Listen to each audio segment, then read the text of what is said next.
Hello my dear students, a very warm welcome in today's session. So in today's session we are going to continue the last lecture of chapter number 5, that is language of chemistry. Till now we have studied some very important topics and concepts throughout the lectures. Now we are going to complete the lecture in this session. But before that we have to do a quick recap of the previous sessions. So you can see on the screen that we have covered these topics for the previous sessions. The first one was the symbols of elements. In this topic we have learned about symbols and the way of representation. Like if I want to just symbolize or represent any element, then what is the letter that is used for the symbolization of any element? And that symbol or that letter is known as the symbol for any element. Symbol can be of one letter, and if the first letter is common for some elements, then we can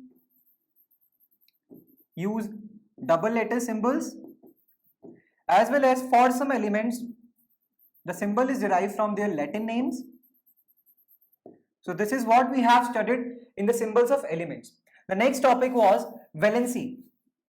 In that topic we have studied that what is valency.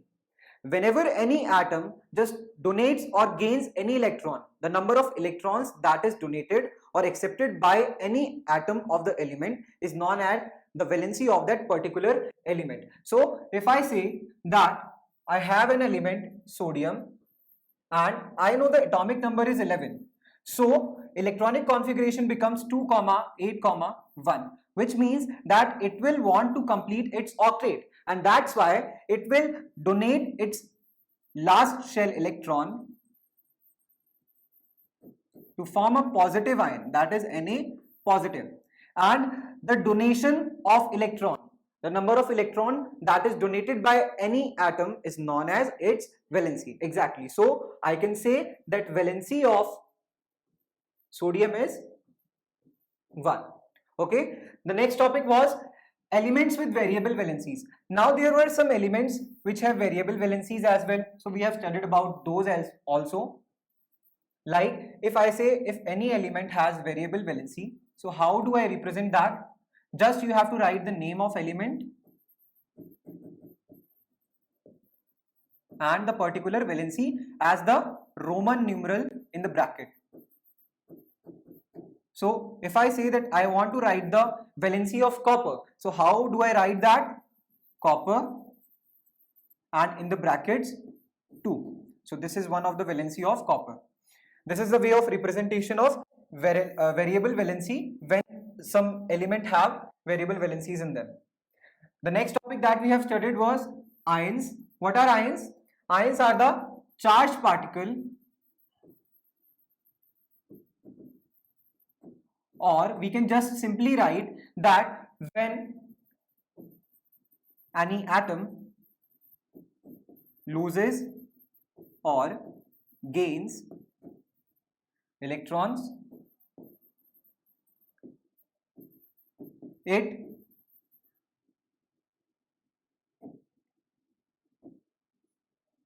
forms a charged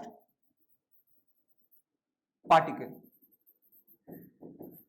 and that charged particle is known as ion. So whenever any atom of any element, any particular element that you have taken, and whenever any atom loses an electron or gains an electron, then it means that it is gaining or losing the charge.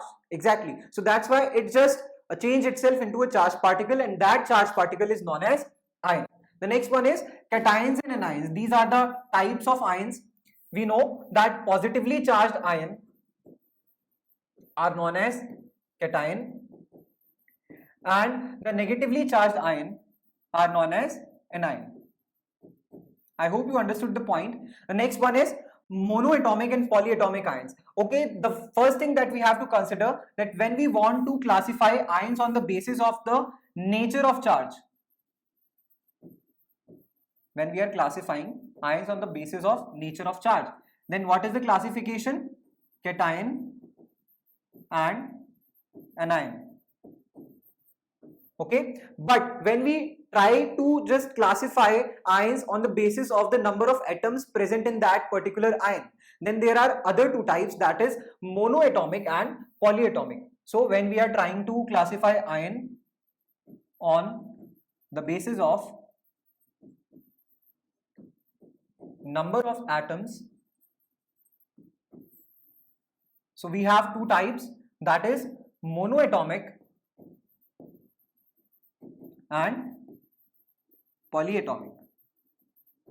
So what does the word monoatomic and polyatomic mean? You can just clear it out by the sense that mono here denotes single and poly means more than one. So whenever any ion consists of single type of atoms of particular one element, that particular ion is known as monoatomic ion. But whenever any ion consists of more than one atoms from particular 2 or 3 elements, then that ion is known as polyatomic ion. So this is the particular definitions of monoatomic and polyatomic ions. Now we are moving further with the next topic that was explained in the previous session. The next topic that we have studied was chemical formula of a compound. This is the way of representation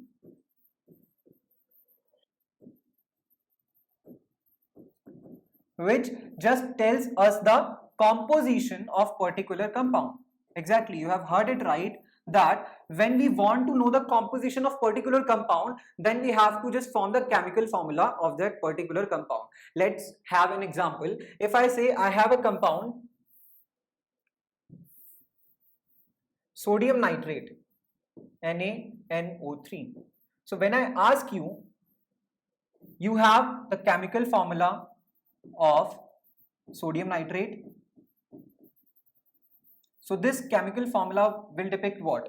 It will depict the composition of particular compound, that is it has sodium, it has nitrogen and it has oxygen as well.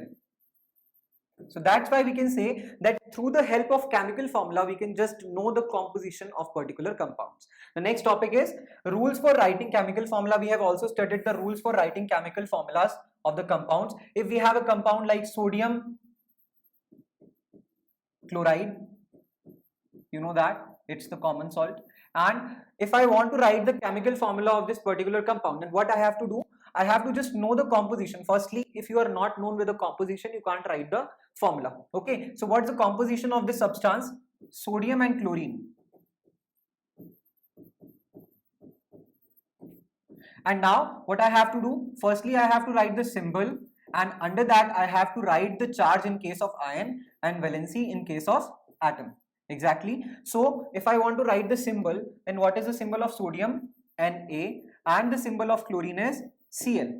Now you have to write the charge, because you know that sodium and chlorine has separate ions. So what is the charge of sodium ion? It's +1, and the charge of chlorine ion is -1, that is chloride ion.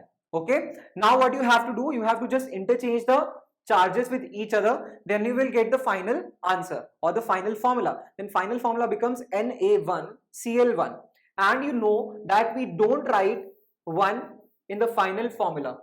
So that's why the final formula will become NaCl. This is the way of representation of any chemical formula, and you can write it down when you have symbol and valency.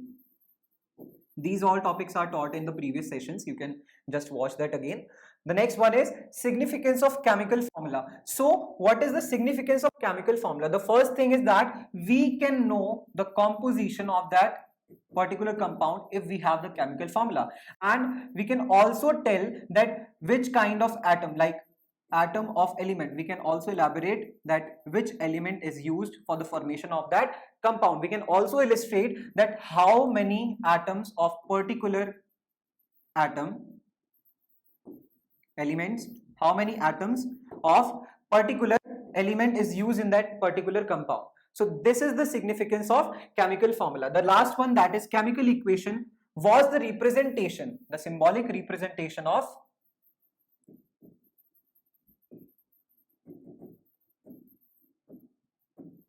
chemical reaction. So if I say I have a chemical reaction happening around me, so how can I represent that chemical reaction? The way of representation of chemical reaction is so simple. You have to just write the chemical equation for that. If I say I have a substance A and B and they are reacting with each other and they are producing C plus D. So this is the symbolization of a chemical reaction.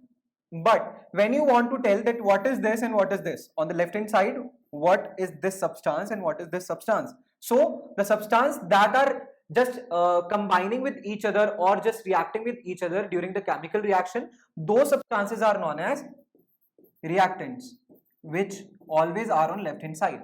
And the substance that's produced after the chemical reaction, those are known as products.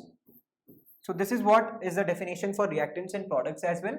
The next point that we have studied was balanced and unbalanced equation. So we have also studied that a chemical equation can be balanced and can be unbalanced. The balanced chemical equation is that chemical equation in which the atom of all the elements are equal on both of the sides, left hand side and right hand side. And unbalanced equation is that equation in which the atoms of all the elements are not equal on both the sides. So this is what balanced and unbalanced equation was.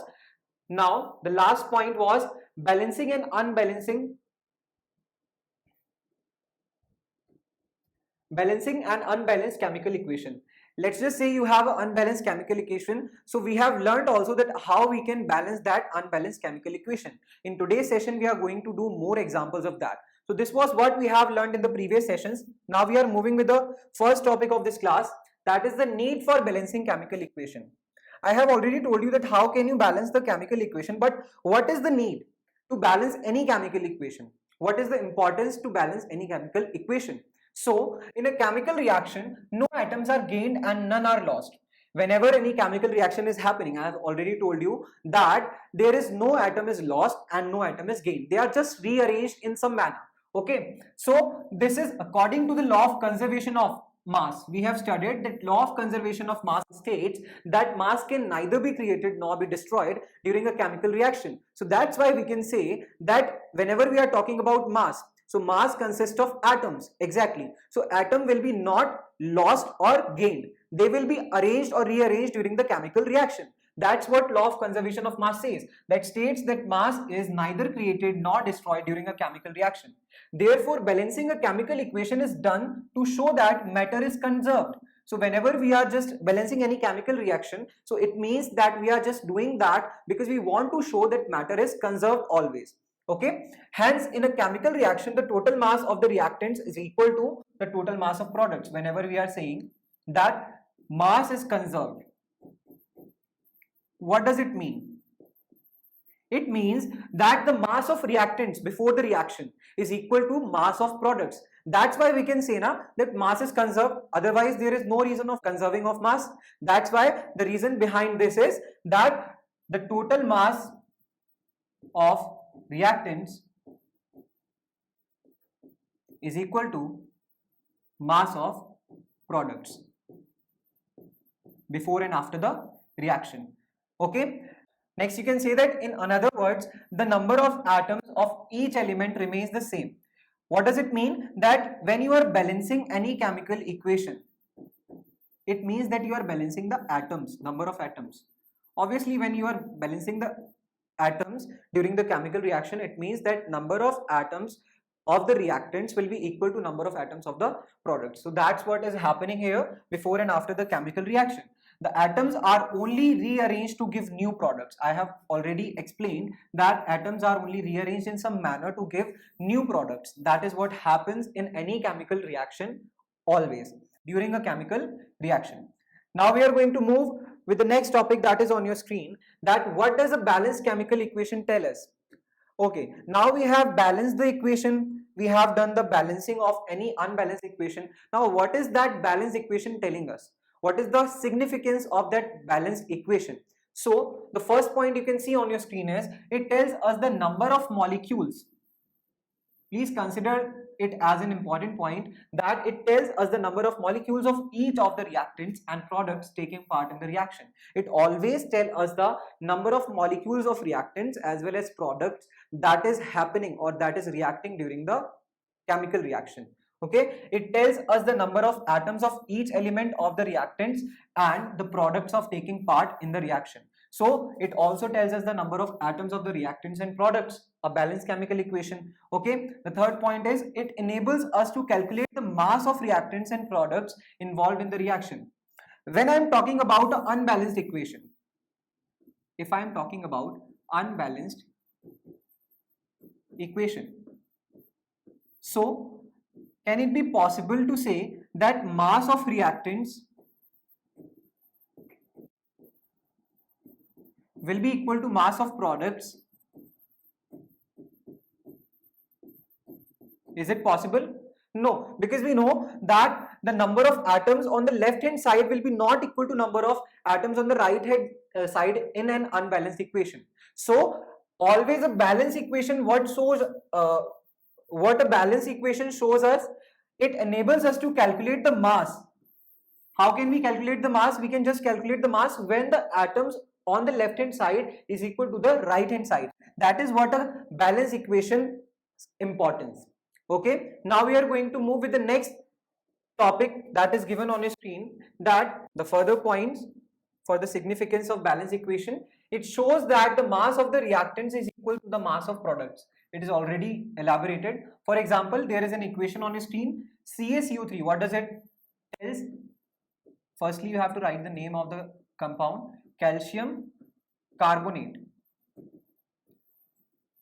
And after heating it, when we are heating calcium carbonate, this is the sign of heat, okay, in chemistry. And when we are heating it, it gives us calcium oxide as well as carbon dioxide. So it is a balanced equation or not? Firstly, we have to check that. If it's a balanced equation, then there will be significance of that. I'm just writing down a table. I'm mentioning the elements present in it. What are the elements? You can see calcium, carbon and oxygen. These three elements are present in this reaction. So I will just mention the atoms on the left hand side and right hand side. If they will be equal, then I can say that this equation is balanced. Okay, you can see on the left hand side there is only one atom of calcium, and on the right hand side there is only one atom of calcium. Now we are going to talk about carbon. On the left hand side this is only one, and again on the right hand side the atom of carbon is one. When we talk about oxygen, this is 3 on the left hand side and 2 plus 1, this is also 3 on the right hand side. So we can say that all the atoms of the elements are equal on the both sides. That's why this equation is a balanced chemical equation.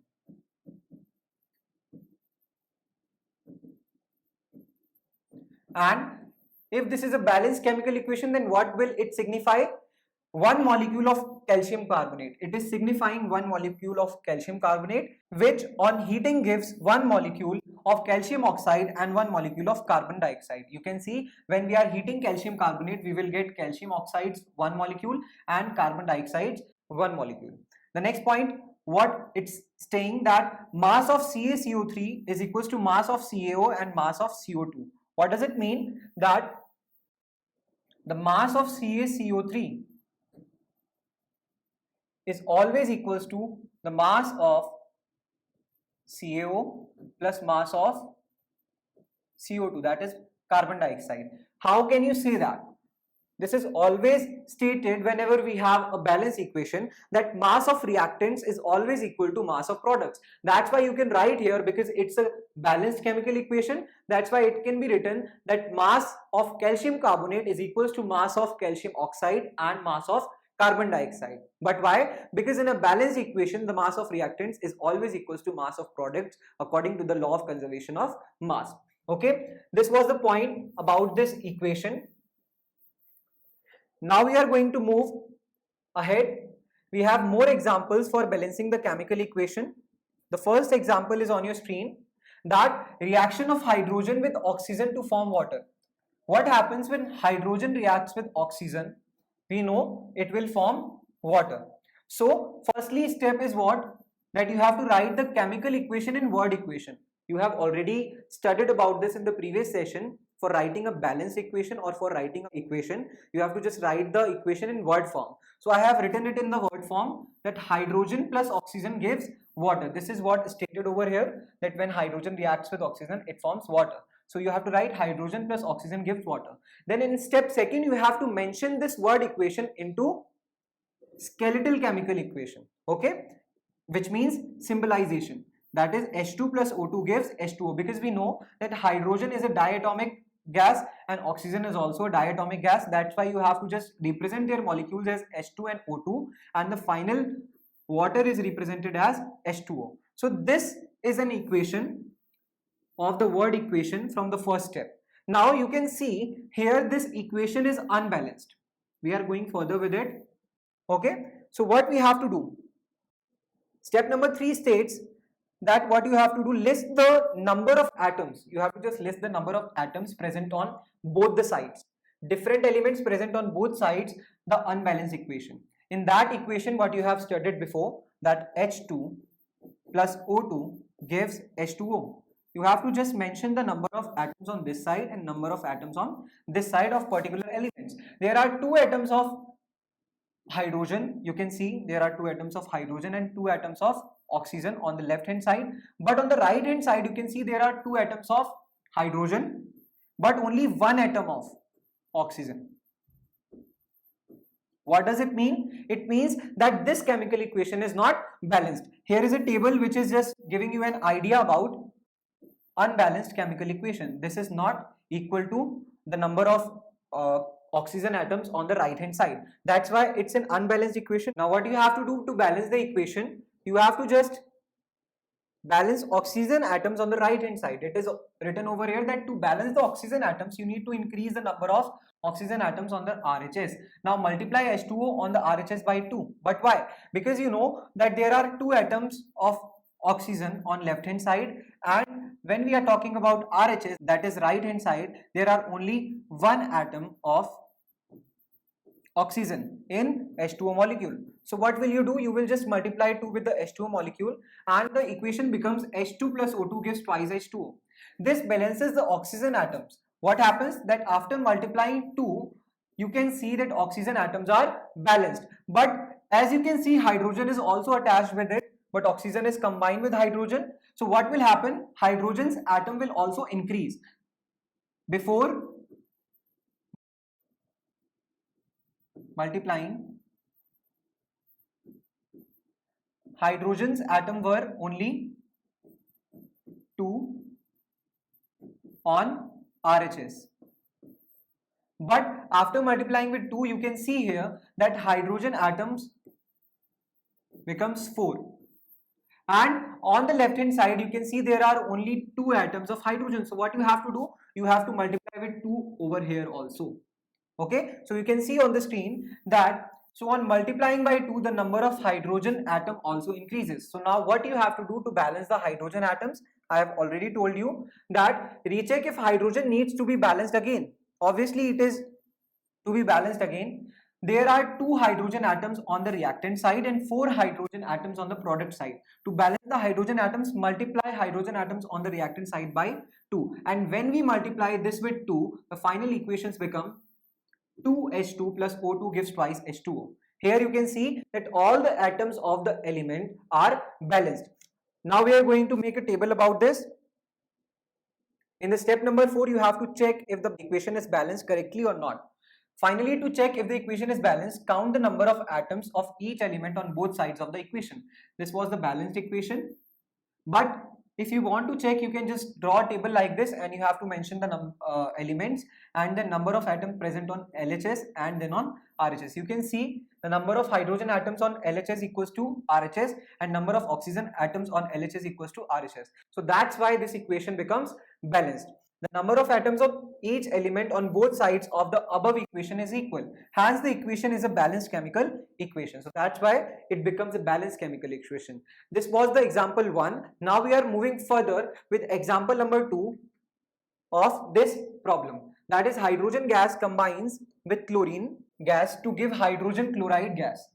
In the step 1, you can see, write the chemical equation in word equation. We have to do whatever we are doing in the previous processes, that you have to write firstly in the word equation and then after that you have to write the equation in the skeletal form. So when we are writing in the word equation, you can write here hydrogen plus chlorine gives hydrogen chloride. Okay, and when we want to write it in the skeletal form, then you know that hydrogen is a diatomic gas as well as chlorine is a diatomic gas. That's why the molecule becomes H2 and Cl2. So when H2 combines with Cl2, it produces HCl. Now we are going to move further with the step number 3 of this equation. Step number 3 says that you have to list the number of atoms of different elements on both sides, that is LHS and RHS of the equation. In the element, you have to write H and Cl, that is hydrogen and chlorine, and then number of atoms on the LHS, number of atoms on the RHS. Number of atoms at the LHS, you can see there are only 2 atoms. The equation was H2 plus Cl2 gives HCl. So you can see hydrogen atoms are only 2, and on the LHS chlorine atoms are also 2. But when we are talking about RHS, there is only 1 and 1 atom of H and Cl. Now we have to balance this. So you can see then if we multiply HCl with 2, then we can get 2 atoms of hydrogen as well as 2 atoms of chlorine. So that's why you have to multiply RHS with 2. You can see here it is multiplied with 2, and now the equation is balanced. But before saying that it's balanced, we have to check the number of atoms again. Now check the correctness of the balanced equation. Since the number of atoms of each element is equal on both sides, the equation is a balanced equation. So the final table becomes this, and on the left hand side the atoms are 2, on the right hand side the atoms are again 2. The final equations become H2 plus Cl2 gives HCl. So this is how we can just manage to balance any chemical equation which is given to us in the unbalanced form. So this is what we have learned about this chapter. This chapter is completed, and you have to do what? You have to revise all the lectures again and do the exercise. In the next sessions, we are going to provide you exercise of this chapter. Till then, take care of yourself. Thank you and bye-bye.